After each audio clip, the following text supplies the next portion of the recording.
Welcome to Didedi's Crafty Corner. My name is Diane and I'm so glad you stopped by. Hi guys, I thought we would make a card together.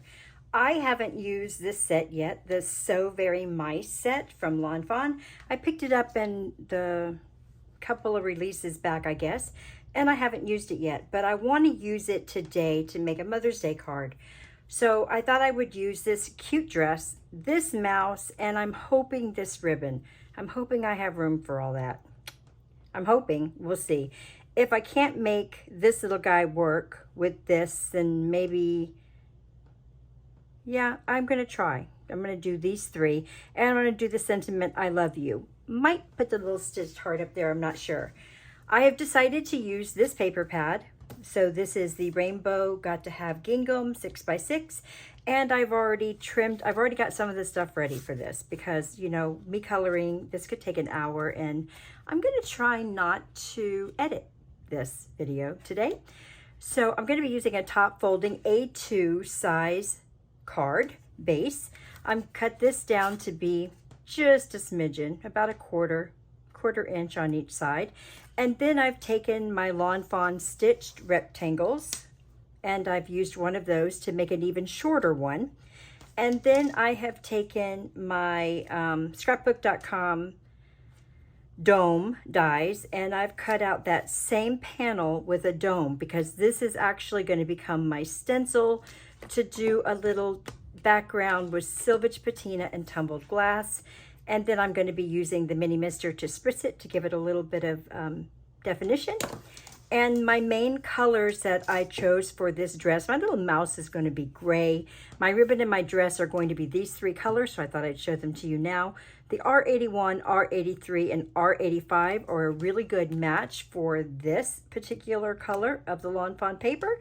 So that's what we're going to be using. I'm going to go ahead and get my Misty out, and we're going to get stamping, and then we'll get to coloring, and then we should be able to put this card together rather quickly.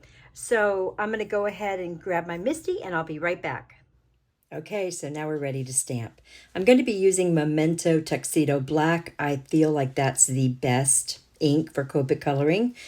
I'm also using my mini Misty here, and I've already laid out my stamps on the bottom of my Misty because I'm going to double stamp them. I always double stamp my images just in case I don't color something to my liking, you know. So I'm adding the ink, and also before I added the ink, you saw me rubbing down the stamps. I always rub down the stamps when they're new, and that just ensures that I'm going to get a really good look to the ink going onto the paper because new stamps have a film on them. So I always just use my fingers. I rub it down. I used to clean it off with my, you know, stamp shammy. I don't do that anymore. I just use my fingers, and it usually turns out really good first time around. I don't double stamp anymore.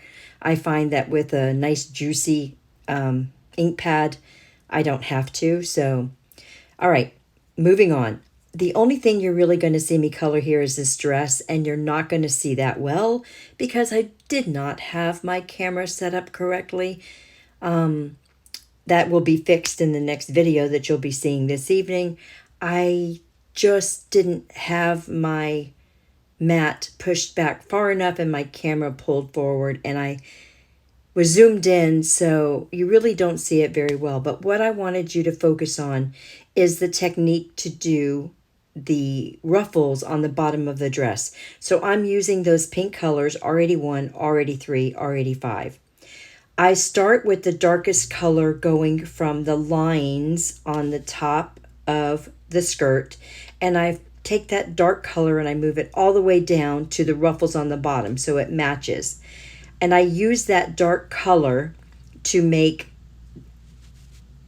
the skirt look like it's pleated. And then I take the medium color and go to either side of the pleat, and then the lightest color on the outside of the pleats. And that makes for a really pretty, nicely shaded pleated skirt. And it works very well every time. So for most of this, like I said, you didn't see it very well, and this isn't a very good close-up, but I am going to have a better one. Off camera, I've gone ahead and done the little mouse as well. Now the mouse is done in warm grays, W0, 1, 3, and 5. And he's kind of light, but at the end I added some dots, which I do with all of my little critters. It just gives them a little texture, makes them a little furry, makes them look real, because animals aren't they're not one dimension in their fur. So here are the two, and I'm going to bring them up a little bit closer so you can see. Super cute, and that dress is adorbs, not going to lie. All right, so now what am I doing? I went ahead and I colored in the bow and the little ribbon. And now I'm going to take my Distress Oxide inks. They are in the color Savage Patina and my all-time favorite, Tumbled Glass. I've taken that paper stencil that we made with the dome frames, and I'm just going to put some color in. Now, I like the combination of these two colors together. That's why I use them. Sometimes I will make like the top part just the Tumbled Glass and the bottom part the Salvage Patina. This time I kind of interchanged them both together and just made it look a little splotchy. And then at the end, I'm going to take my little mini mister, the tiny little one, and I'm going to spritz it to give it a few very small dots in the background. And that's going to give it just the tiniest bit of texture. I am using one of those blending brushes for this. I do have to go down to the head of it to give it a little more pressure, because Tumbled Glass is a very light, it's a very light color, and in order to get the payoff, you have to go over it quite a bit and you have to press down kind of hard.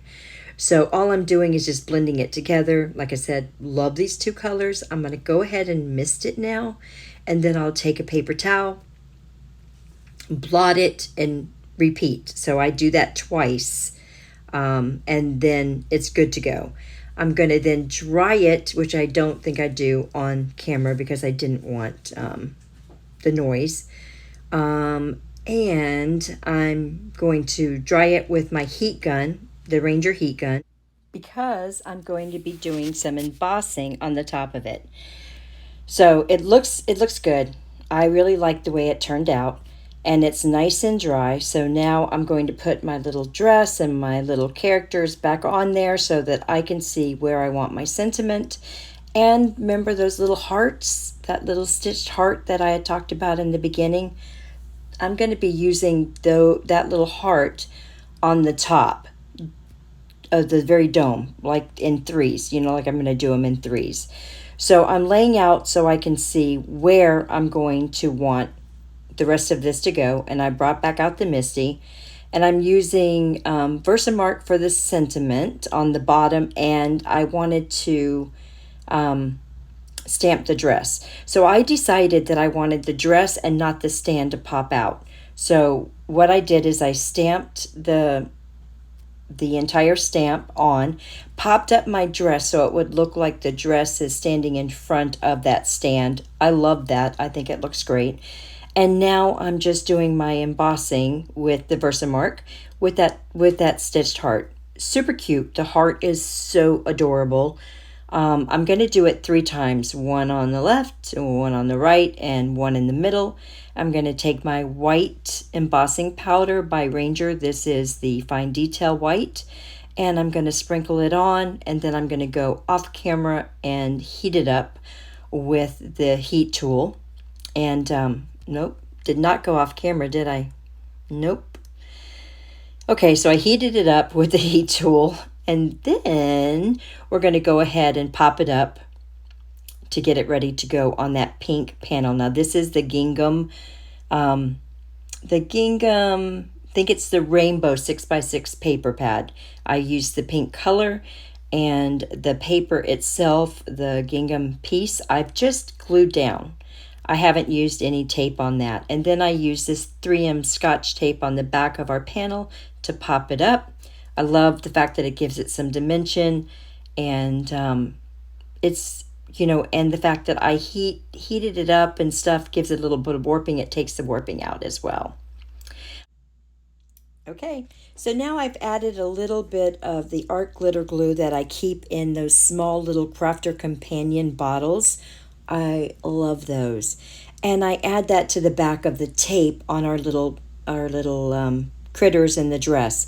I find that that glue really helps it to stick better and gives me a little chance to move it around as well.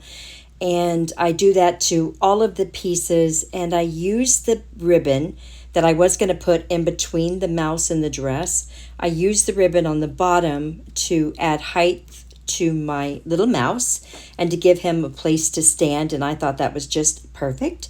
And then the bow, he's going to be placing the bow on the center of the dress instead of me putting the bow on the middle of the dress and losing the ribbon that was going across the dress. So it turned out super cute. And then of course we have to do a few embellishments. So for embellishments, I turned to the Fresh Pink Studios Jewel Mix, and I used the more turquoisey blue color. Instead of the blue, I used the turquoise color. And I decided to go with 7.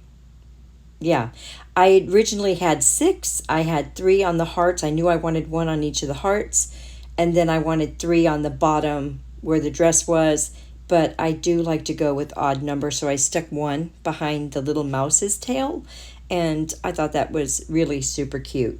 The pickup tool, or the little tool that I'm using, is the Marvy Jewel Pick. I've had it forever. I love it. It works great for this. And then I use the BG 11 and 13 to color in my little heart. It's also the same color I used for the ribbon spool as well. And then, of course, the R80s that I used for the ribbon. And then we've got to do a little glossy accents because I like to have a little shine as well as a little glitter. So for the glossy accents, I put it on the bow, the ribbon trim on the top of the skirt and on the ribbon, and on the little mouse's nose also, to give him a little bit of shine on his nose to catch the light. I hope you guys enjoyed this video. This was such a cute card. I do apologize again for it not being in frame really well. That will, again, like I said, will be fixed by the next video. I just didn't catch it in time. Isn't it cute? So adorable. Here's a close-up, and I'll see you in the next video. Bye, guys.